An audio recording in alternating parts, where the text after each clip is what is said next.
Unasikiliza Makutano na Fina Mango.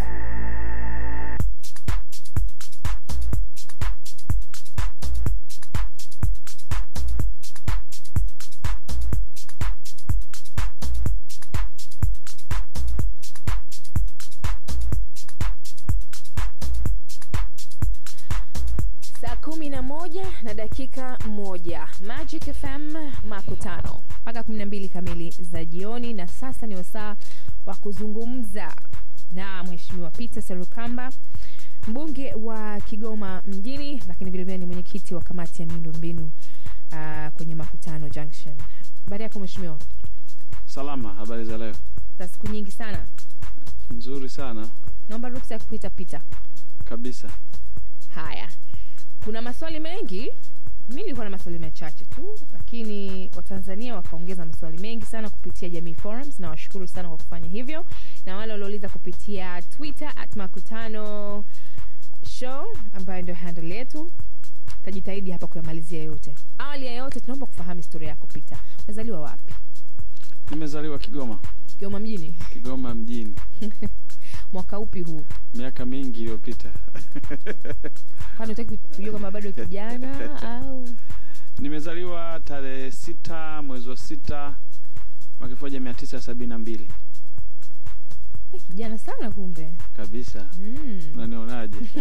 Bado upo. Na baada hapo ukasoma wapi? Nimesoma mwaka 78 nilianza shule ya msingi pale Uvinza. Mababangu hafanya kazi chuo cha kwenye kiwanda cha chumvi Uvinza. Baada ile ya vita tukarudi mjini. So darasa kwanza ile kwangu ilikuwa limeisha. Remember nilifanya mtihani nilikuwa 11 wakati ule, kwa sababu nilikwenda muda ulikuwa hujafika. Kwa baadaye mwaka 79 nikaanza tena darasa la kwanza shule ya msingi Buronge. Nimemaliza baadaye mama akasema no now nikaruka kijijini nijue Kiruga. So nikaanza tena la kwanza. So nikaanza baada pale nimesoma kijijini for 2 years. Kigoma hapo? Kigoma huko kijiji kinaitwa Mkigo, kwa tarafa ya Kalinzi, Kigoma vijijini. Then baadaye nikahamia Mwandiga. Sasa nikaendelea kwa nimesoma pale mpaka darasa la 5. Nikahamia mjini shule ya msingi Katubuka. Nikamaliza 1986. Okay, mimi ndo naanza la kwanza. Yes. Mimi namaliza darasa la 7. Kwa nilipomaliza nikachaguliwa kwenda sekondari na kwenda kusoma seminari. Okay. Mimi nikaamua kwenda kusoma seminari. Nikaenda kusoma seminari ya Ujiji inaitwa St. Joseph Seminary School. Lakini ni secondary pia, sio? Yeah. Okay. Ila ni private, kwa hiyo unalipia tofauti. Yes. Okay. Na unaanza darasa la 8. Kwa nilianza darasa la 8. Mwaka ule mnajifunza Kiingereza peke yake. Huo mwaka wa kwanza? Huo mwaka wa kwanza. Bas. Kiingereza na somo la dini period. Then baadaye nikasoma pale mpaka nikamaliza form 2. Nimaliza form 2, kuna sister moja wa Kihindi akaniambia amegundua mimi sina wito. Basi kwa nikaamua nikaenda private school mwaka. Ukatimuliwa? Nikatimuliwa, sina wito. Wewe mjini wewe. Na huyo isikuwa padri. Hii nafasi yake bora chukuliwe mwenye wito wallahi tena. Basi kwa nikahamia shule ya sekondari ya Ujiji ya private. Nimesoma pale, nikamaliza, nikafaulu vizuri, nikaenda Kantaramba High School. Nikafaulu vizuri. Baadaye kutafuta chuo kilichopatikana, nikaenda kusoma chuo cha usimamizi wa fedha IFM. Nikasoma advanced diploma in accountants. Although high school nilisoma HGL. You can imagine, yes. The switch. Yes. Na uliingiaje sasa? Ulipataje IFM? Kwa sababu form 4 nilifaulu vizuri sana. Kwa hiyo niliomba kwa kutumia credits za form 4. Wanachukua zile za form 6 na form 4. Okay. So nikaenda pale. Indeed I did well. HGL and accounting. Yes. Kushoto na kulia. Kabisa. Na nimeingia pale kata kutoka pale vizuri, I was one of them. Kabisa. Okay. Nilifika pale nikawa vice president wa chuo. So mambo haya nimeanza zamani kidogo. Nimeanza zamani kwa kweli. Nilipomaliza nikapata kazi WHO. Na kwanza wakati nasoma nilipata kazi kwenye mradi wa wakimbizi kule ambako I met January for the first time. Naye alikuwa kule ndio wakati na Tabira refugee camp. January alikuwa assistant manager, mimi nilikuwa finance admin manager. Okay. So we worked there as a young guy, you can imagine. Yeah. Yes. Kwa baadaye nikamaliza mwaka 98. Yeye alinogewa akairisha kurudi chuo akaendelea. Kwenda baadaye akaenda Marekani. Alituambia hapo. Kwani baadaye nikapata kazi WHO kwenye mradi wa Onchocerciasis project. Nimefanya for 6 months. Project ile ikaisha. Nikaenda nikafanya kazi na Pfizer distributors kama salesman. Okay. For 9 months. Then nikaenda kufanya kazi Macmillan Eden kama accountant.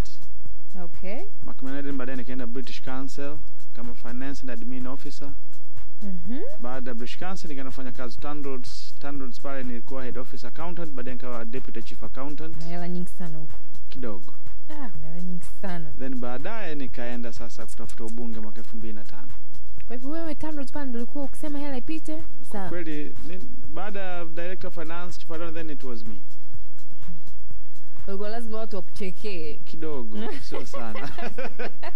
So baadaye nikafanya CPA, sikumaliza, nikabaliza masomo 3, nikaenda kwenye siasa, kwa hiyo nikaacha. Baadaye nilipoingia kwenye siasa nikasema no. Lazima nimalize shule, so nikaenda kufanya masters. Kwa hiyo masters umeifanya juzi? Nikiwa mbunge. Nikajiunga na nikafanya MBA ya wanafanya watu wa Maastricht na Esami pamoja. Wanafanyia Arusha. Okay. Wanaita MBA. Kwa hiyo nikafanya, I did well. Finance? No, Maastricht MBA yao unafanya mambo yote. Unafanya finance, marketing na human resource management. So management. So ni general MBA. Yeah. So unasoma kila kitu. Okay. So baadaye lakini kwenye kuandika thesis ndio unaamua uandike thesis ya kitu gani. Okay. Then baadaye nimemaliza, niligraduate 2009. So bado nimebakiza masomo 3 nipate CPA, ndio nataka kuanza tena. CPA unasema huwa ni ngumu sana? Sio ngumu, inahitaji concentration. Ambapo wewe mbunge kwanza, tutaingia huko. Ukiwa mbunge na vitu vingine utaweza? Why do you need it anyways? No, ni time. Itabidi jimbo lisafe kidogo, concentrate. Why? That's the point. Ya nini sasa CPA wewe? Ni prestige. Education is about prestige. But not CPA. No, it's important. What is CPA? What is it? So that you get certified, right? Yeah. For what? I'm an accountant, yes, but ni vizuri ukiwa certified accountant. Okay. Unakuwa na muhuri kidogo. Unaweza kumwandikia mtu hesabu zako. Fina ukija na hesabu zako, unataka kupewa TRA, nikipiga muhuri pale mambo yanaenda. Okay. Something to fall back to. Kabisa. Mbona kama vile huna uhakika na safari yako ya siasa? Hujiamini? Hakika ninayo sana. Ninayo sana. Tuzungumzie maisha yako ya siasa. Jimboni kwako ulikuwa una matatizo kwanza. Yeah? Hebu tuambie ilikuwaje? Kigoma matatizo yamekuwa mengi. Matatizo ya umeme, matatizo ya barabara. Achana na hiyo. Mashule. Matatizo ya wewe kupelekwa mahakamani na nini na nini? Nimepelekwa mahakamani baada ya kumaliza uchaguzi 2010. Kwamba yule tuliyeshindana naye hakuridhika kwamba nimeshinda kwa haki. So ni haki yake, akaenda mahakamani. Kesi imeunguruma, tumemshinda. Iliunguruma kwa muda gani kesi yako? Ilikuwa it was about 18 days. Then baadaye kuna technical thing, kesi kawa imefutwa on technicalities. That's how you won? Yes. Okay. Akakata rufaa. Amekwenda mahakama ya rufaa, nimeshinda again. So now mimi ni mbunge halali wa Kigoma mjini mpaka 2015. Sawa. Na baada hapo una mpango kugombea tena? Certainly. Mara ya mwisho ulishinda kwa asilimia ngapi? Mara ya mwisho hii ya 2010. It was about 49%. Mimi nishindana na vyama 13. Okay. 49 kwa sababu ya vyama vingi. Vyama vingi. Na kila mtu ameweka mgombea, usitegemee mtu atapata 0, right? Yeah.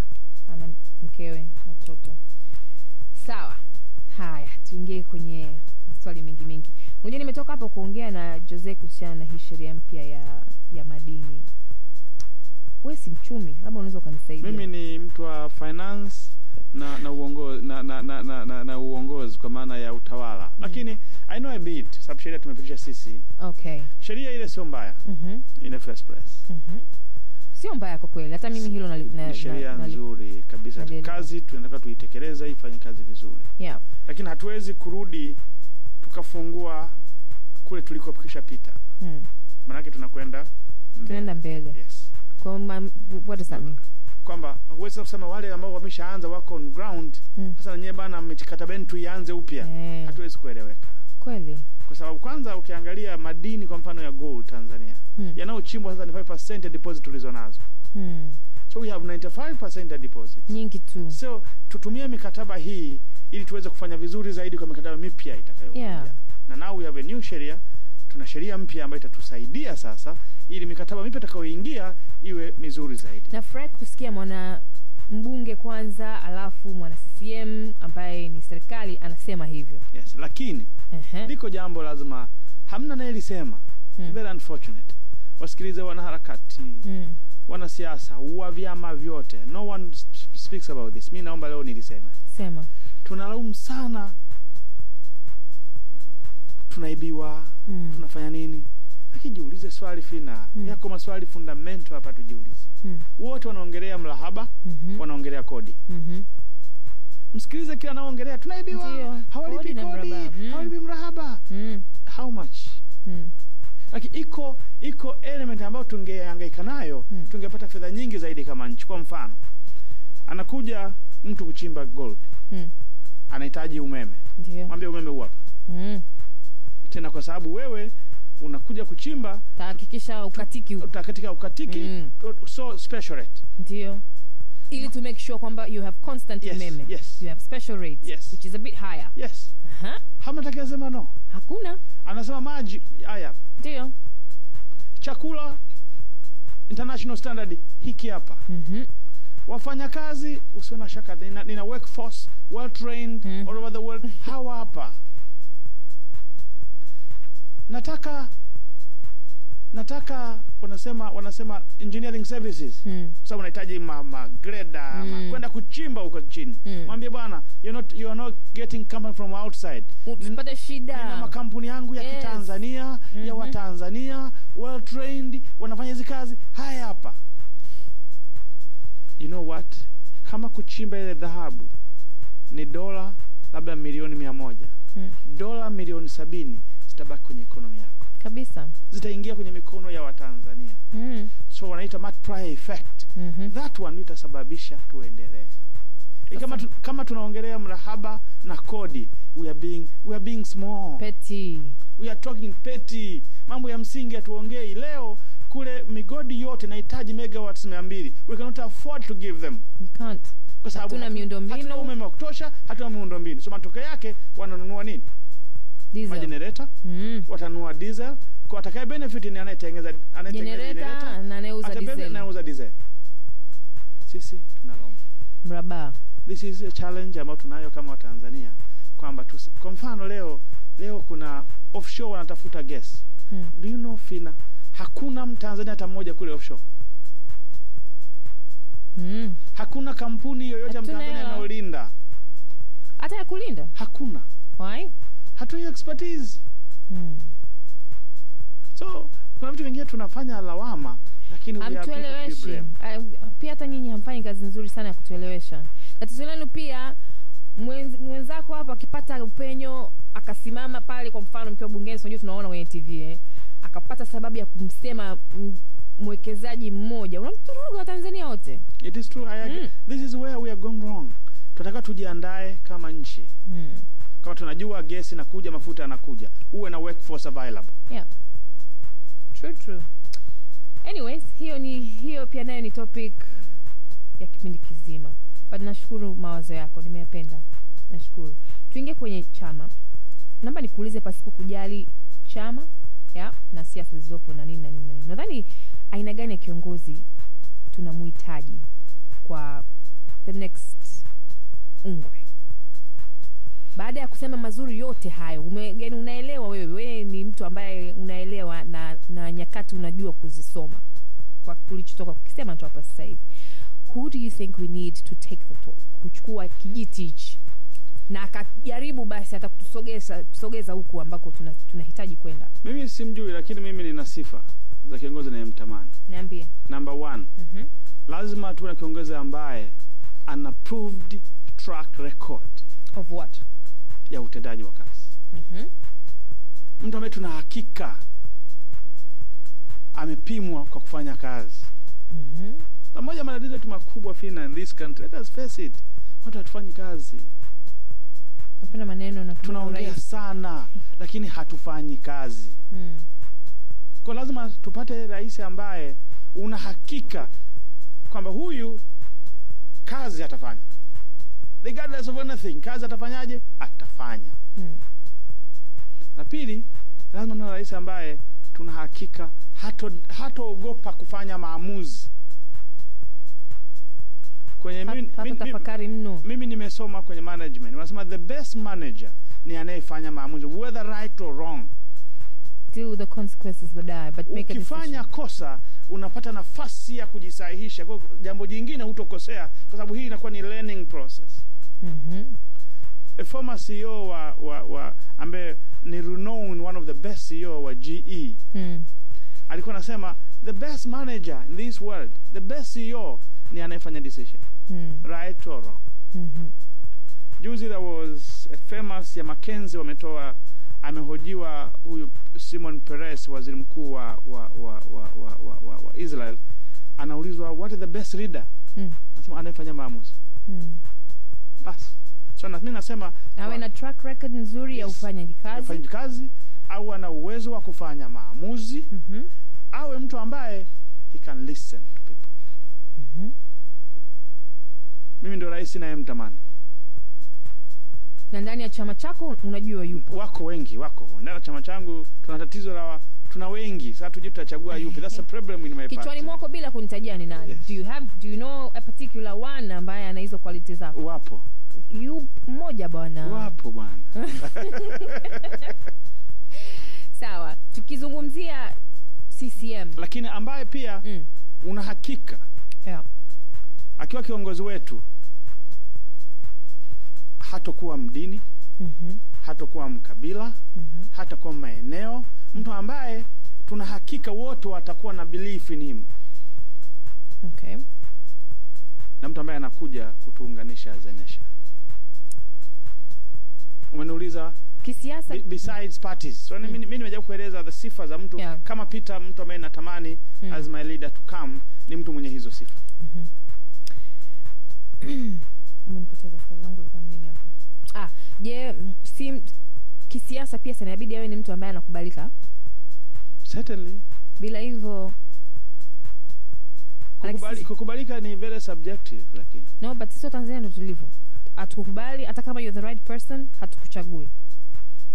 Hapana, Watanzania wanachagua mtu anayemkubali. I don't think wanaanza kachagua. Watanzania tuna culture moja very very unique. You can say anything. They choose who they want. So, take my word. Unaweza you can come with anything. Kweli. Lakini at the end of the day unawaona they always choose wanasema sisi tunamtaka huyu. Watakayemtaka ndio huyo watakayemchagua. And indeed I know Watanzania mimi nakwenda vijijini. They are looking for someone atakuja kuwafanya watu wafanye kazi. They are eager to see decisions going on. Unaiona kwamba hata ukisikia kelele nyingi kwamba kwa nini hatufanyi? This is where we are now. Tumesimama. CCM imekumbwa na matatizo ya rushwa sana, hasa kwenye kipindi hiki cha uchaguzi wenu wa ndani. Kumekuwa kuna taarifa na vihusishi vya rushwa sana. Why do you think is this? Na labda pengine ndani ya chama do you think unahitajika marekebisho? We don't need that. Look here Fina. Mimi naona ili jambo la fedha tunalikuza zaidi. Lakini Fina, nataka leo natamani ni waulize watu na wewe nikuulize. Nitajie nchi gani duniani ambayo fedha hazitumiki kwenye uchaguzi? Hakuna. Leo Marekani, Obama na Mitt Romney wanashindana namna ku raise fedha nyingi za campaign. Ndio. Zinakwenda kufanya nini? Lakini so what I want to say, yes, zinakwenda kufanya nini? That's a good question. Matumizi ya fedha hatuwezi kuepuka. Okay, but how you use cha msingi sasa to structure in such a way matumizi yale yawe na legality. And they can be regulated as well. Kwa mfano hivi Fina, mimi niko pale Kigoma na watuma watu waende wakanifanyia kampeni kwenye vijiji. Kweli seriously wanaenda kwa mguu, watashinda njaa, wameacha familia zao just because mimi ni mwana CCM wanaenda kunifanyia kazi? Hapana. Haiwezekani. Watu wanatoka kwenda kufanya movement hizo, hawatahitaji magari, hawahitaji mafuta, hawahitaji chakula, hawahitaji pa kulala. So nasema matumizi ya fedha as a nation lazima tu ya define. Ukisema kelele hizo rushwa au zingine, unasema mimi nasema hata sio rushwa maskini. Kelele zingine ni sisi. Unajua Waswahili tuna tatizo moja. Kupata lazima nipate mimi. Nisipopata mimi ni ugomvi. Ni ufisadi. Kwamba haiwezekani.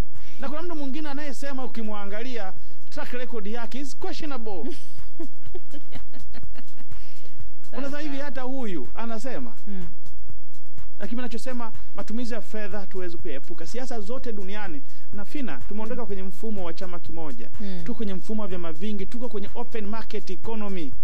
Marekani wale vijana wanaofanya kazi ya mobilization wanalipwa mshahara. Ndio. Wanakwenda kuandikisha wapiga kura, wanaenda nyumba kwa nyumba wanalipwa. So na sisi tufike sehemu tutengeneze mpango ambao matumizi ya fedha yatakuwa clearly known. Yeah, hilo ndo la msingi nadhani. Lakini kubwa zaidi, nikwambie kubwa zaidi, wana CCM na wajua mimi. Hawachagui kwa sababu ya mtu aliyowapa fedha. Wanachagua wanayemtaka. Kiwapa fedha watachukua, lakini kama hawakutaki hawakupi kura. Forget. Mimi nime undergo elections, nimewasaidia watu kwenye elections, unaona. Seriously, watu hawachagui tu kwa sababu influence ya pesa, asikudanganye mtu. Wanamchagua wanaye taka. Regardless of your money. Lakini nachosema mfumo wetu unahitaji tu udefine upya. Kwa hivyo unakubali kwamba hata ndani ya chama vyama vyote, asikwambia it's not about CCM. Sasa hapa si vyama vyote tu. Wewe ni CCM, kwa hiyo hatuwezi kulizungumzia Chadema hapa. Mimi sisemi Chadema au CUF, nachosema vyama vyote matumizi ya fedha yapo. Ndio maana kila chama kinachangisha fedha kwenda kwenye kampeni. Ni cha nini? Haiwezekani pale unachafuta mbunge. Kwa mfano, unachagua mwenyekiti wa mkoa. Mkutano unafanyika Kigoma mjini. Wajumbe wanatoka Kakongo kilomita 320. Wanaletwa na nani? Na chama. Wanaopiga kura, sio? Wanaletwa. Unawatuma watu wakafanya kampeni. It's about campaign. Yeah. Kuwafuata sawa, lakini kuja lazima uende kuomba kura. Yeah. Wewe mwenyewe lazima upande magari. Uweke mafuta. Uende ukasema jamani mimi ndo nafaa. Lakini hebu nisaidia for clarity. Nani anawaleta kwenye mkutano? Kupiga kura. Siku ya kupiga kura kutoka kilomita zao 300. Inategemea. Kama chama kina fedha, ndio kitatoa usafiri. Kama hakuna fedha, inabidi wewe mgombea sasa. Wajitolee wao waje. Issue hapo agenda ni kujitolea. Jamaa huo mpito na wakati. Haupo kabisa. Lakini nachotaka kusema let us face it, ili jambo tusilikuze sana. Matumizi ya fedha ni necessary. Nadhani la msingi hapa umelisema ni kwamba linahitaji tu kuwa defined properly. Yes. Na likawa wazi na isiwe tena it's not a problem kutoa nauli kwa mpiga kura kuja. Ieleweke kwa maana ukiwa unagombea unaruhusiwa kutoa nauli, unatoa kutoa per diem. Na hata leo kimtuma mtu akafanya kazi wilayani lazima umlipe. Why this a person amtuma ndio wilayani kuombea kura afu anataka aende kwa bure? Haiwezekani. Lakini nasema kwa sisi jamani, msisikie kelele nyingi hizi ni za wakosaji. Sawa, tuzungumze. Naomba tuzungumze kuhusiana na ATCL. Wewe ni mwenyekiti, si ndio, wa kamati ya miundombinu ndani ya bunge letu. Au haianguki kwako? Iko kwangu. Okay. Hili shirika lina shida. Linaumwa. It's almost kama maskini, yani fukara. Naomba nisaidie kuelewa kwanza haja au muhimu kwa hili shirika ni nini wakati hatuliwezi. Iko prestige, ni prestige ya nchi kwa maana sisi tuna flag carrier. Carrier with one plane? Yes. Lakini mimi ungeniuliza mimi kama Peter, what ambacho nakitamani kiwepo nchini, usafiri wa anga uwepo. Upo, precision. Sijui ninachotaka kusema, usafiri wa anga uwepo. Yakiwa makampuni 3, 4, 5 ili wa Tanzania hiyo service iwe available. Okay. Sababu akibaki mmoja prices zinakuwa juu unnecessarily. Kuwa na makampuni yanayoshindana ili tuweze kupata. Kwani sasa hivi hairuhusiwi? Ndio maana nasema sijui nachotaka kusema ningetamani mimi to involve makampuni mengi as much as possible. Yaje yafanye biashara Yeah. ya anga. Sawa. That's a better effort kuliko what you guys are trying to do with Lakini ATCL. hili la ATCL, mkiamua kuwa na airline ya nchi, then lazima muamue kuinvest heavily. Yes. So hapa ni swala la choices. Kama mna enough resources, it's a prestigious kuwa na ndege, invest. Sababu ndege kuwa nayo, you need a lot of money. Ambayo hatuna. It's not a joke. But we don't have the money. Tukiamua na tukawa nayo ni namna. That's what I wanted to hear. Kwa hivi kwa mfano, prioritize. Kwa hivi tukijipanga tunaweza tukawa tuna hela ya kurun ATCL ukweli na kiushindani. Tunaweza na tuna fedha. Hiyo tuna uwezo. Ingawa ungeniuza mimi unapoanza kusema hivi nahitaji barabara, reli, bandari, anga, umeme, mashule, afya, where do I invest heavily? Certainly ndege haiwezi kuwa priority. But it hasn't been a priority forever. Yes. It has never, kwani hatuna mikakati. And we prioritizing kwamba katika miaka Chama cha Mapinduzi ndo kiko madarakani, sio? Wewe ni uko neki kabisa, mimi mjumbe wa neki. Wewe ni mjumbe wa neki na kule ndo mnakoweka mipango, sio? Kabisa.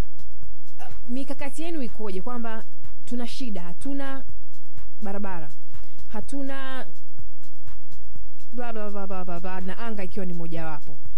Mikakati haiweki kwamba okay, miaka 5 inayokuja kipindi hiki cha kwanza cha serikali yetu tutafanya 1 2 3 4 5. Mwaka unaofuata tutafanya ili anga nayo ifikiwe eventually, because like this hatutoifikia. Na nchi yetu ni kubwa, na ndio maana ukiangalia na pattern ya investment yetu katika budget, unaona tumeweka hela nyingi sana kwenye elimu, kwenye umeme, kwenye barabara. Sasa tuna put money kwenye reli. So unaweza ukaona priority yetu imecenter kwenye kilimo huku na elimu. Kwa mimi ninachosema umefika wakati. Na kama ungesikiza budget speech ya kamati yetu this year kwenye budget, tulisema kama umefika wakati ujiulize maswali. Do we need ATC? Yeah. Can we survive without ATC? Definitely. That was my questions and I put to the government. Jamani, umefika wakati tujiulize maswali. Wamesema wanakwenda kujiuliza, watatujibu. No, mimi nakukaa kujiuliza. Kama jamaa umefika wakati, do we need it? ATCL, I'm sorry to say this, but ATCL, do we need it? Ingawaje the business is there. The business of course is there, yes. But it's there kwenye reliable ATCL. Yeah, una ndege moja sasa nilikuwa nasoma juzi kwenye Guardian on Sunday, wame break down pale mahela ya hii ndege mpya Boeing. It doesn't make any sense. Does it make any economic sense kweli? I agree with you entirely. Kama this is height, ndio maana nasema sisi tuulize maswali. Do we need it now? And I don't think we do. So the government, I hope they'll come to my kamati watatuambia. No, I hope wewe na kamati yako mtaanzisha hii. Sisi we are very clear kwamba guys, we cannot afford kuendelea kupoteza hela za Watanzania hawa kwa ndege ambayo haiwezi kubreak even. Either of the two, to invest heavily ama tuachane nayo. Absolutely. We will be behind you. Na tutakutazama kwenye bunge kuanzia hili na linalofuata. Don't worry, you hear me. Yeah, good. Speaking of kamati yako, bandarini nako. Mimi sina hakika kuna nini kinaendelea kwa, lakini nimesoma hapa na pale. What's happening? Nasikia management tu imesimamishwa. Na mimi nimesoma kwa magazeti. Tunamsubiri waziri, bahati nzuri hatujakutana na wizara ya uchukuzi, lakini tutawaita Dodoma waje watuambie what is going on. Ingawa ukiniuliza mimi my personal opinion.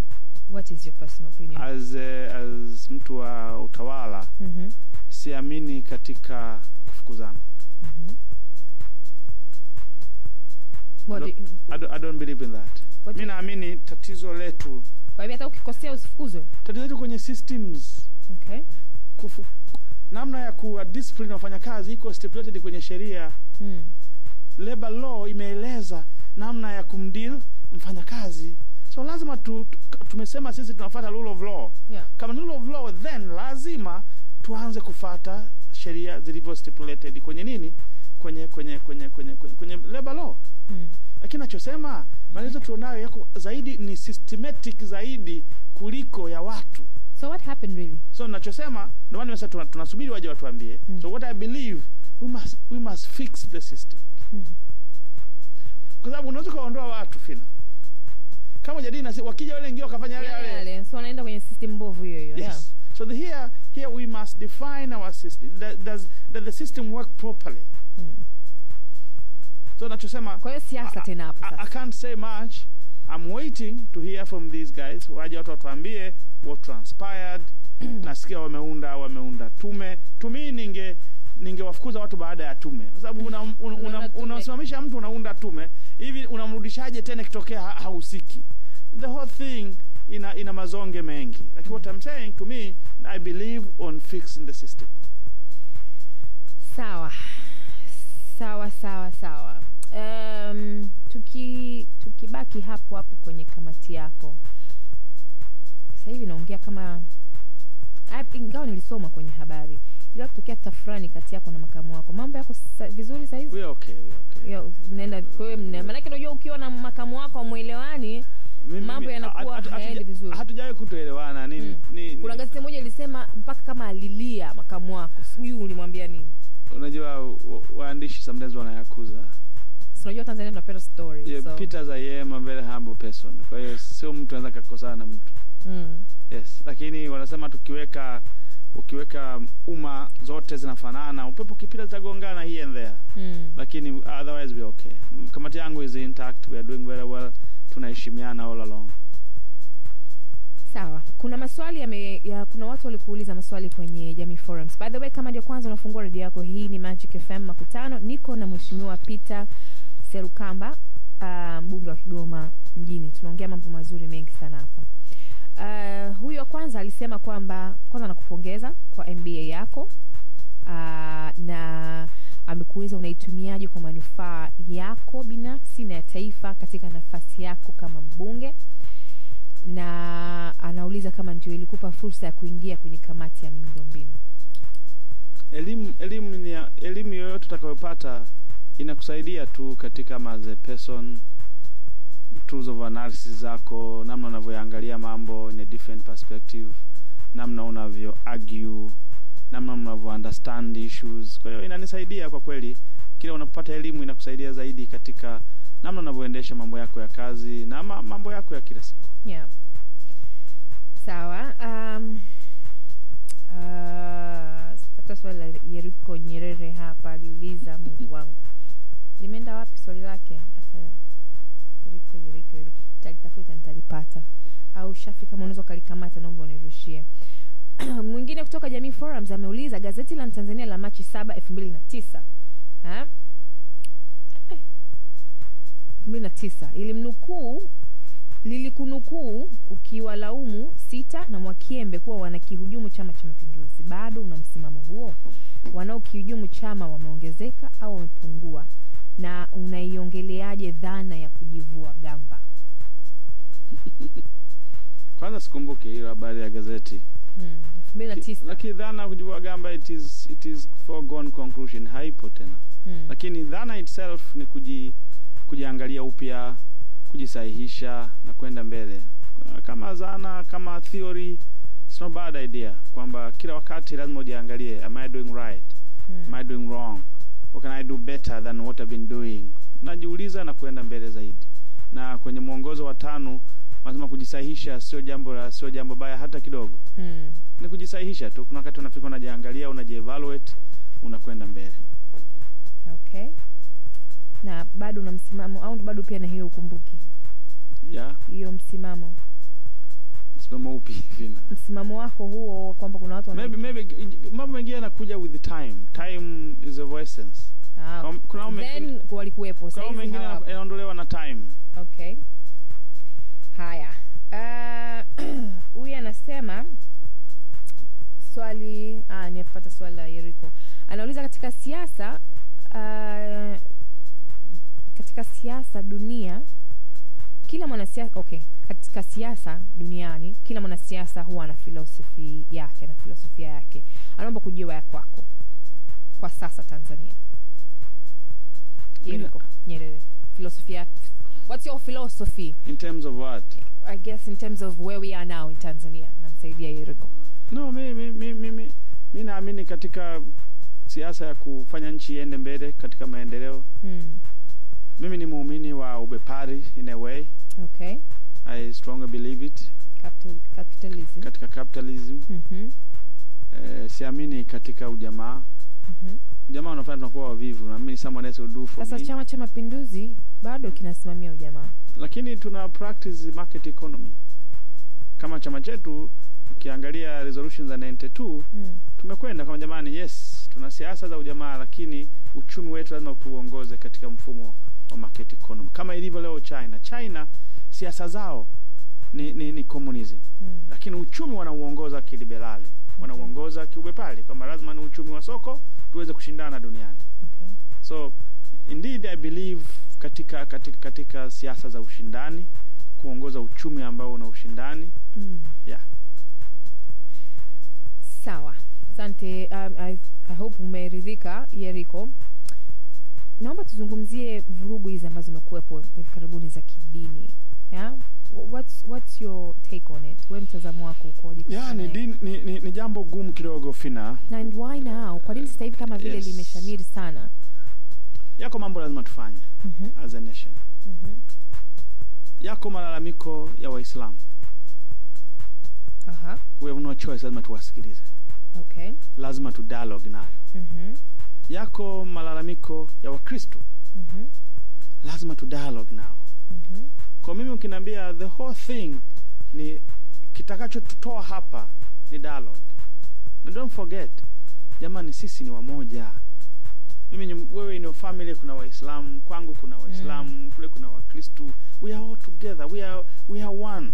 So lazima tuwe na uwezo wa kusikiliza. Waislamu wako wanaosema BAKWATA ina matatizo.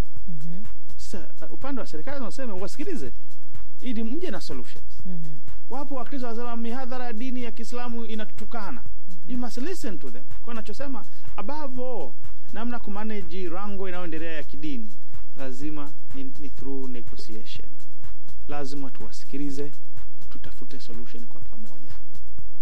Okay. Sasa ina maana hawajasikilizwa, ndio maana inafikia huku ilipo. Certainly, ukiona kama yanatokea haya, maybe hatujawasikiliza much, hatujawa engage much. Okay. So mimi jimbo langu lina hayo tension so huge.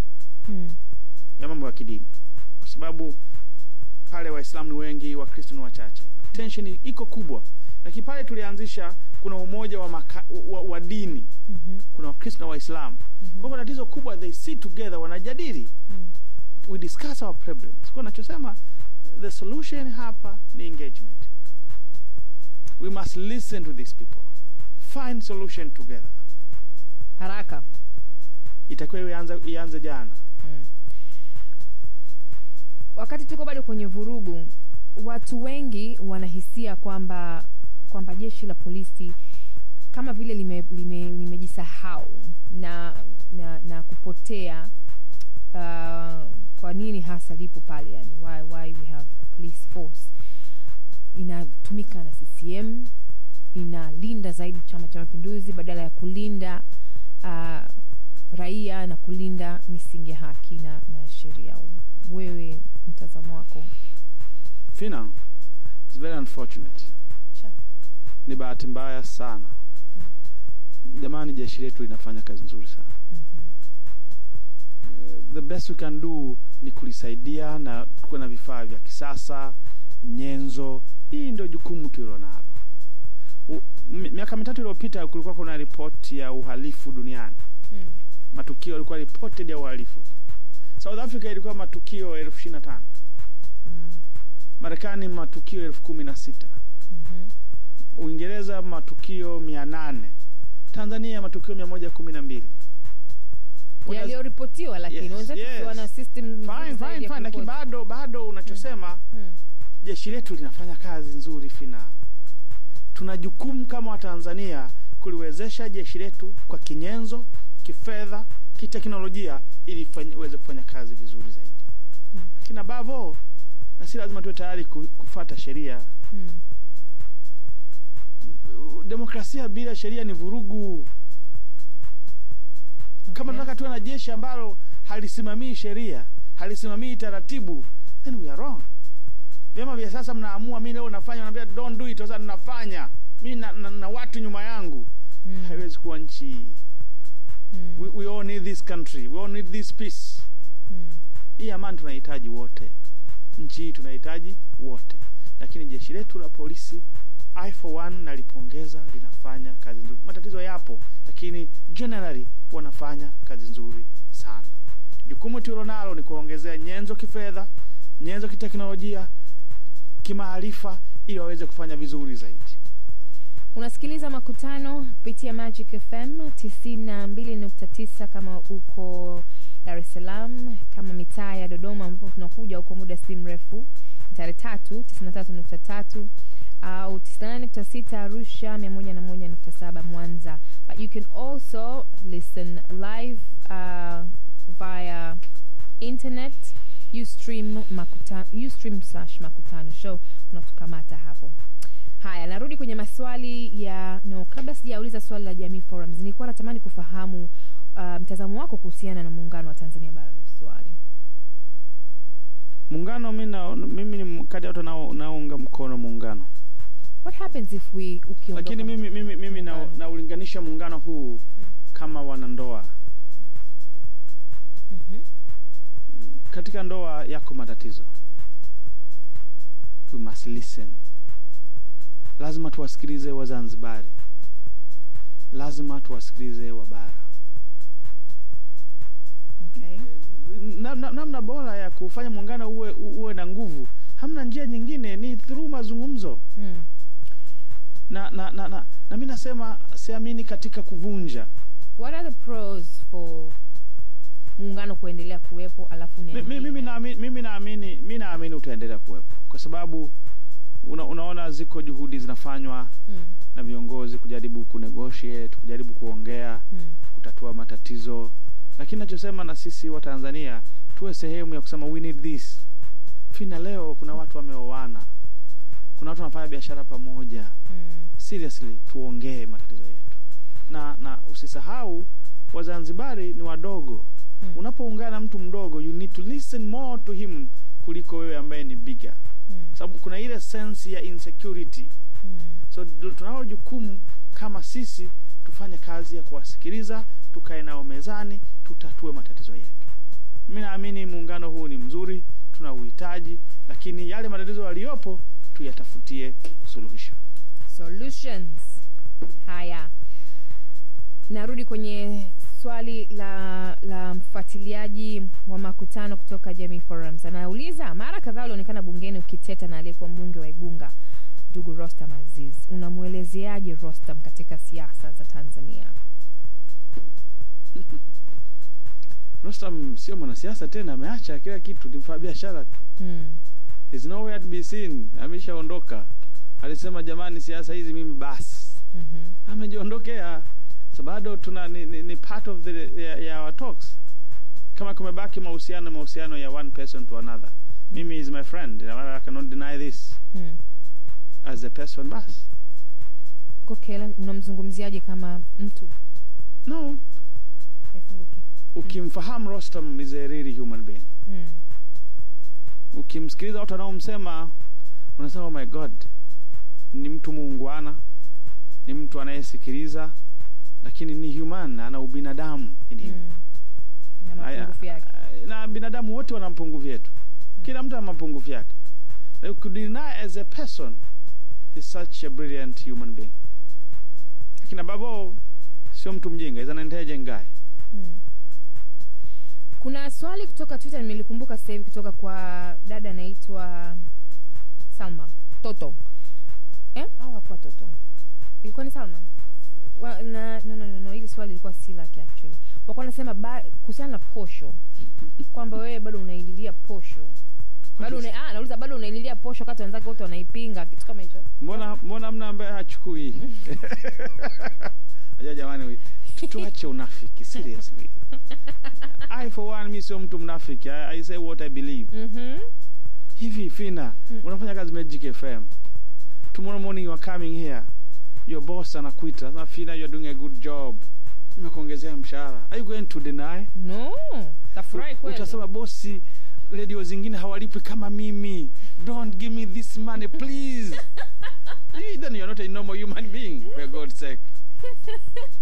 eti kwamba sio vizuri wasije wakaniroga. Kwa hiyo unajua la posho liliingia ushabiki unnecessary. Okay. Liliingia ushabiki mwingi. Sasa wengine ambao tulisema tunaoyaamini, maana waliokuwa wanasema mimi sitaki posho, zikiingia benki anaweka mfukoni. Hakuna hata mmoja ambaye amerudisha. Kweli? Yupo nani? Mention one. Sijui mimi unaenda huko unajua tuambia tuache hawa biashara unavi ukisoma kwenye Twitter it was like a hell. Kila mtu anataka kumaliza watu. Ndio nakumbuka. Lakini tumeongezewa mafuta, tumechukua. Tumeongezewa nini tumechukua. I mean hakuna ambaye amerudisha. Everybody is excited. In fact the day imekuwa confirmed zimeongezwa, watu wakaanza kukopa the next day. Against it, manake hela ipo ya ziada. Hela ipo. So mimi nasema swala letu la msingi. Serikali imeona umuhimu wa kuwalipa vizuri wabunge. Ni muhimu sasa iwalipe na wafanyakazi wengi nchini walipwe vizuri. Tuangalie mfumo mzima wa malipo wa wafanyakazi ili nao walipwe vizuri. Kwa hivyo labda mngesema kwamba tunazitaka hizi hela, lakini labda tungeanza kule kwingine kwanza, afu ndo mturudie si. Binadamu you start with I. Sawa. Binadamu wote including yourself. Lakini wanasiasa mnatakiwa tofauti. Mimi si mwanasiasa, of course nitaanza na I. Duniani kote this is a natural phenomena. Kuna vitu vinakuja na kazi ile uliopewa. Tomorrow you are being a CEO. Uwezi kusema hapana usinipe gari, anza kwanza na mfagiaji apate gari. Well, you are being given a car kwa sababu wewe you are CEO.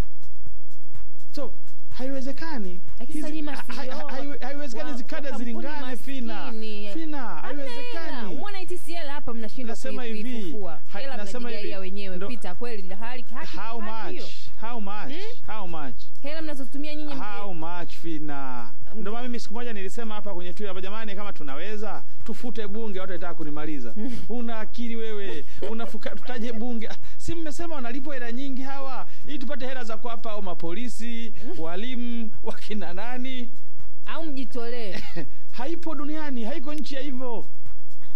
Unajua kwanza why not? If do you know we are among the least paid bunge? Yes, Tanzania. Least paid kwa maana ya mshahara in Africa. Uganda, yani no, hata Kenya usiende, that's ridiculous. Burundi mshahara wa mbunge ni $1,500. Wanahela wale Burundi. Burundi not Rwanda. $1,500? Yes. Kwa nini yako ni mimi mshahara wangu $2,000,000. For God's sake. Jumlisha marupurupu yote unapata shilingi. Hivi nikuulize swali, yale marupurupu do you count it? Unakwenda jimboni uhitaji mafuta? Jimboni sasa huko utajijua mwenyewe. Haiwezekani Fina. Niko jimbo si unawakilisha chama chako. Jamani nasema hivi, nikishakuwa mbunge nawakilisha wananchi wote. Exactly, kupitia chama chako. Ukiwa na shughuli za kichama, sio za kichama, za kufuatia kazi ya jimbo. Ngoja nikwambie Fina. Kuna hela hapa unapewa kwa ajili ya mafuta. For God's sake, do you count as your money? Certainly you need fuel. Nijumlishie marupurupu na kwa shilingi. Ngoja sasa nikwambie, nataka nikusaidie. Nivunjie hebu unanipoteza. Sawa. Unaambiwa hela hii unamlipa katibu wako. Yule katibu yupo, unataka afanye kazi bure. Sasa kwa nini nikulipe serikali? Ndio iko hivyo. Natakiwa nimlipe dereva wangu. Ile $1,000,000 yako umlipe. Mbona mimi mshahara wangu namlipa house girl wangu? Nisiseme magic nilipie house girl, nilipie house boy. Hivi unajua nilipie driver wangu. Do you know hiyo CEO wanamsomesha mpaka watoto wake? CEO wangu ni nani? Unajua kama ni CEO mwenye hela, sawa, haina shida. Mimi mfanya kazi. Sasa haiwezekani mshahara wako $1,000,000 ndio unatakiwa ugawane na wao wafanyakazi wako. Swali lako ilikuwa bado unalilia posho. Mimi sijawahi huko tulipo pazuri sio pabaya. Tuendelee. Vunja. Vunja. Sijawahi kulilia posho, lakini ninachoamini umetetea posho. It's not about kutetea. Nimepewa, I can't say no. Sawa. Na mimi nilikwenda paka kwenye jimbo langu, nikaita mkutano wa hadhara. Wakaniuliza ngamba, jamani hebu niambieni kwanza nani ambaye amepewa mshahara akaja kutangazia watu hapa? Jamani mwenzenu mimi mshahara wangu shilingi hizi mnamjua? Wasema nyie kwanza tu. Hamna mtu ambaye anajua na analipwa nini. Wewe do you know hata your office mate kama hujaenda kuangalia salary slip, hamna atakaye kuambia mimi nalipwa ngapi? Wewe siwezi kusema, usije ukaniroga bure. That is your money. Nikamwambia lakini number 2, jamani nani ambaye akipewa hela anakataa? everybody alishangilia. So what I'm saying, jukumu lilopo tutekeleze wajibu wetu. Tufanye kazi ya kibunge vizuri, ambao kazi yetu ni kutunga sheria, kuisimamia serikali itekeleze wajibu wake. Mimi nakubali wakupe. This is fundamental job ambayo tulionayo. Which I agree, wakupe mafuta kutoka Kigoma kwenda Dodoma, wakupe mafuta. Wewe unatamani tungeenda kwa mguu. Unapokuangalia hivi, you wish tungeenda kwa mguu. No. Mpewe mafuta kabisa yani. Wala msipate shida. Maana yake kule tunawataka mkiwa akili imekaa sawa. Umekuja na gari lako ulopewa ya mkopo ile ya mwanzoni, comfortable as you want it to be. Maana kila mtu comfortability yake inatofautiana. Upewe nauli. No problem. Upewe sitting allowance. That's fine. Haina shida. Lakini nje ya hapo, kazi za bungeni labda kaongee na mwenyekiti wako wa chama bwana.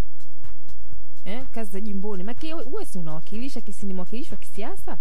Ukiwa unafanya kazi za kibunge, bunge likulipe, that's fine. Mimi natamani Fina nikualike nikiwa jimboni. You'll see what I'm talking. Ndio maana unajua ukisoma gazeti, you don't know what it takes. Kule jimboni? Yes. Ndio tumia akili yako, tafuta njia kutengeneza hela kule. Mimi nataka nikualike uje uone. Ili ujue ubunge. Ndio nikitengeneza hela mtaanza kunita fisadi kesho. Tengeneza hela, uache kutumia bunge liache kukulipa nauli ya kwenda kuongea na wanachama wako. Sio kazi ya bunge. Haya bwana, tumekusikia. Haya, nimeshika Twitter. Nimeshika maswali ya Twitani. Huyu Mrisho Salma Toto anauliza, una mpango gani kuhakikisha usafiri wa Kigoma unakuwa wa uhakika? Reli ni kichefuchefu, barabara tena ya lami. Da Kigoma ameuliza hivyo swali lake la kwanza, lakini hajaishia hapo. Anasema kwa kaya hospitali ya Mawen ni kama kijidispensary tu, haina dawa na huduma pia ni mbovu. Amewasaidiaje wapiga kura wake so far? Kumbe ni Uncle Fafi ndo alikuuliza kuhusiana na kulilia posho. Haya.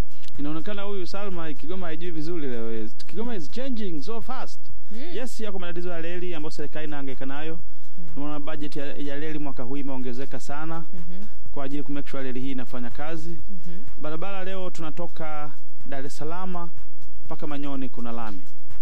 Okay. From Manyoni to Dodoma to Tabora kilomita 217 kuna wakandarasi wanajenga kwa lami. From Tabora to Kaliua kuna wakandarasi again wanajenga kwa lami. Only kilomita 50 from Kaliua kwenda pale Darajani ndio hakuna mkandarasi. Lakini from Darajani mpaka Kigoma kuna wakandarasi wanajenga barabara hiyo. Kwa akina mimi nafanya nini then maybe hayuko informed. In the next 3 years tutakwenda kwa lami mpaka Kigoma. Na wakati huo barabara yetu ya kutoka Kigoma kwenda Nyakanazi ambayo already kuna lami ya kilomita 30. Tumepata pesa za ADB, watajenga another 300 km. Kwa tutakuwa tumemaliza kile kipande cha kutoka Kidawe mpaka Nyakanazi. Okay. Like kutoka Kanyani kwenda Mpanda wanaanzia Mpanda toward this direction. Kwa maana maeneo tumefanya. Leo hii Kigoma kwa miaka 5 iliyopita mjini tumejenga barabara kilomita 19. Leo tuna mradi wa World Bank ambao Mungu ametusaidia tumepigania tumeupata another kilomita 19 na zitawekwa taa za barabarani. Mradi wa maji Kigoma Januari unaanza, tunafumua system yote ya maji mkoa wa Kigoma, tunaweka system mpya ya maji. Kwa shule za sekondari nilikuta sekondari 3, tumejenga sekondari 19. Zina walimu wapo wa kutosha. Not good as we think but something there. Bora elimu. Kwa nachotaka kusema labda hajui Kigoma what is happening. Hospitali ya Maweni ukienda kuangalia leo yako maboresho, kuna maboresho mengi tu, kuna mabweni mapya yamejengwa kwa maana ward mpya, kuna mradi wa Abbott pale unasaidia kwenye mambo ya laboratory wamejenga, kuna vifaa vya kisasa. Unless hajafika labda nimwambie aende Maweni akaone iko kazi kubwa inayofanyika. Kwa vile muda umekwisha, naomba nikuulize maswali mawili ya mwisho. Japo nilikuwa natamani pia kujua since upo kwenye miundombinu. Nilisoma kwenye gazeti pia kwamba daraja la Kilombero linaanza kujengwa. Lini? Ndio mkataba umesainiwa juzi. Mkataba kati ya nani na nani? Ya mkandarasi pamoja na TANROADS. Hela zinatoka? Ni hela za Tanzania. Ni hela za Tanzania. Yeah. 100%. Yes, kwa hapo kuna miezi 6 ya mobilization wanaanza kazi. Kweli? Kabisa. Litajengwa kwa muda gani? Kama kwenu huko ni mkataba wa miaka 3, mambo yenu mazuri. Kwetu ndio. Basi mambo yenu mazuri. Ulanga pale tuna shida sana kuvuka. Basi mambo yamekwisha. Good. Hiki chama hiki is a serious party, don't worry. Speaking of chama, where do you see CCM in the next 3 years? CCM is going to win the election. Na CCM is going to be, bado tutaendelea kuongoza nchi hii kwa sababu mozo ziko very clear. Ni chama chenye organization kubwa, ni chama chenye watu wengi, ni chama chenye mfumo mzuri, ni chama chenye viongozi wengi wenye uwezo. Ni chama ambacho sio cha kidini, sio cha kabila, sio cha kimaeneo. It is everywhere. Fina, can you believe mwaka huu tumepeleka neki wilayani? Ziko wilaya 138. Waliomba kugombea neki ni watu 2800. Na almost 4000. What does it mean? Watu bado wana imani na chama hiki, watu wengi. Fina, mimi nimekwenda kusimamia chaguzi kule. Chaguzi ya wilaya, ukiangalia kwenye wilaya moja watu 1000 wametoka vijijini with the yellow and green. You see the excitement of this part. Chama hiki bado Fina ni kikubwa, bado ndio mtegemeo la nchi hii, ndio chama chenye sera, ndio chama chenye mipango, ndio chama chenye viongozi. Wale nilokuambia viongozi ambao wana track record kwenye chama hiki, hamna chama kingine. Vyama vingine ukiuliza wale kufanya kazi hapa hakuna. Unaniambia wako wengi, hebu nitajie 5. Wako wengi sana. Nikianza kutaja nitakuwa naonea wengine. Yaani nitaje tukimaanisha kwamba labda nitaje 300. Wako wengi Fina. Muda wako haukutoshi kuanza kuamaliza hawa. Where do you see yourself in the next 15 years? Unanionaje Fina? Maybe next president. Asante. Shikamo. Are you going to vote for me? Well, it will by the way, you might be my campaign manager. You look like one. Hivyo. Tategemea unasimama na nani. You're going to be my strategist, don't worry. Don't worry. Sawa Peter. Nakushukuru sana. Nikutakia kila laheri Kigoma na kazi yako kama mwenyekiti. Usiterereke. Uendelee kuelewana na makamu wako. Sawa, mfanye kazi bwana. Nakushukuru Fina. Kazi tunafanya. Chama chetu kiko vizuri. Kiko solid. Usisikize maneno haya. Lakini bado CCM ukiangalia Fina serious, naomba hii niliseme vizuri. Ukiangalia chaguzi hizi za chama, au mwenyekiti alisimamia chaguzi hizi, process ilivyoenda, chama hiki kimejirevamp. You see the excitement. It's marvelous, so huge. Mjini kulikuwa na kama kuna shida, kama kipindi kilichopita mmepoteza sana majimbo mengi mjini. I hope kuna mkakati. Mjini majimbo mangapi? Ngoja nikwambie bwana. Mwaka 95 kama nakumbuka. Tulipoteza majimbo mengi sana with that euphoria ya Mrema. 2000 yalirudi. Tulikopoteza majimbo, sincere it was our mistakes. Katika kuchagua candidates. Tumejifunza through mistakes. Hatuwezi kurudia lile kosa. 2015 sisi mtaleta wagombea wazuri wenye ambao ni credible, and indeed will win massively. Sawa. Usisikie maneno haya. Unajua siku hizi kuna siku hizi nchi hii nimejifunza kuna siasa za kwenye mitandao, kuna siasa kwenye magazeti, lakini the real politics ziko kwenye ground. Mtaani. Ziko kule pale kwa mama Kinondoni pale ndio kuna siasa zile. Those are the people who